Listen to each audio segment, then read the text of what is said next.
বিলকিসের স্বামী ছিল নারী আসক্ত, মদখোর, গাঁজাখোর। তার সেই সংসারটা আর টিকলো না, যার কারণে সে এই মুহূর্তে বিয়ের জন্য একটা পাত্র খুঁজছেন। আমরা বিলকিসের মুখ থেকে জানতে চাইবো সে কেমন পাত্র চায়। বিলকিস, তুমি আগে বলো, তোমার আগের যে স্বামীটা ছিল কত বছর সংসার করেছো? 15 বছর। 15 বছর সংসার করেছো। আচ্ছা, তুমি অনেক কবার চেষ্টা করেছো আমাদের সাথে কন্টাক্ট করার জন্য। যাই হোক, আমাদের দেখা পেয়েছো, তোমার কেমন লাগছে? ভালো লাগতেছে। ভালো লাগছে। এখন তো তুমি আশা করছো তোমার কপালে ভালো বিয়ে হবে? অবশ্যই। আচ্ছা, তোমার আশা বয়স করা যায়। আমার বয়স 33 বছর। 33 বছর। যাই হোক, মাশাআল্লাহ, তুমি অনেক সুন্দর, তোমার হাসিও সুন্দর। তোমার হচ্ছে যে বয়সের বেশি ছেলে পছন্দ নাকি কম বয়সী ছেলে? না, আমার বয়সে জানে অ্যাকসেপ্ট করতে পারে। আচ্ছা মানে আচ্ছা, তোমার 35, 40, 45 এরকম। আচ্ছা, তোমার যে আগের স্বামী ছিল সে কি তোমার বয়সের ছিল নাকি? আমার বয়সে 5 বছরের বড় ছিল। 5 বছরের বড় ছিল। মানে নেশা করতো, অনেক মারধর নির্যাতন করতো। নির্যাতন করতো। আর মেয়েদের উপর খুব মানে লোভ ছিল। এগুলো কোনো মেয়ে সহ্য করতে পারে না। এর লেগে আমি বাপের বাড়ি চলে আসি। কোনো বইই তো চায় না তার স্বামী হচ্ছে যে নষ্ট হয়ে নেশাখোর বা মেয়েদের প্রতি আসক্ত হোক, এটা তো চায় না। এই জন্য আমি বাচ্চা নিয়ে চলে আসছি। আমার একটা বাচ্চা আছে 5 বছর, বাচ্চা নিয়ে বাপের বাড়িতে চলে আসছি। বাচ্চা নিয়ে বাচ্চা। আচ্ছা, তো যে আপনার বাবার বাড়িতে আপনার ভাই বোন কয়জন আছেন? আমি একা। আপনি একা। আচ্ছা, তো আপনার যে কন্যা সন্তান, এই কন্যা সন্তানের কি দায়িত্ব নিতে হবে যে এখন আপনাকে বিয়ে করবে আর কি? এ তো অবশ্যই, তাকে নিতে হবে। দায়িত্ব নিতে হবে। তার বাবা কি বলে? মানে আপনার আমি তার সাথে কথা বলি না। আমি একবার ডিভোর্স দিয়ে বাচ্চা নিয়ে চলে আসছি। তার তো মেয়ে। তা আমি যে মেয়ে দিব না। আপনি দিবেন না, তাই না? না।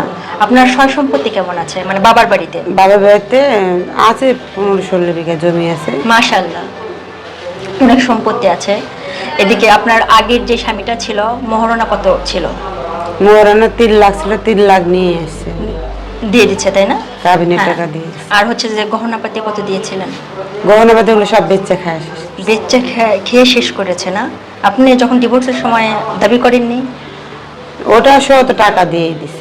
ওটা সহ টাকা দিয়ে দিয়েছে।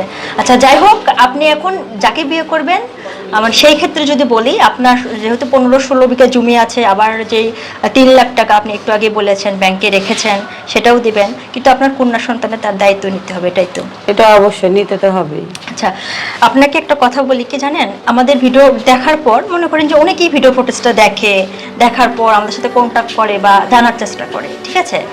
তো যদি ধরেন যে এরকম কেউ মানে আপনাকে বিয়ের জন্য মানে একদম সৎ উদ্দেশ্যে আসে, ঠিক আছে, তাহলে আপনি তার সাথে কিভাবে কন্ট্যাক্ট করবেন আর কতদিনের মধ্যে বিয়ে হতে চান?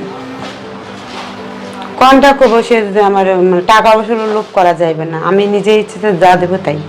আচ্ছা, ঠিক আছে, কিন্তু আমার বাচ্চার দায়িত্ব নিতে হবে।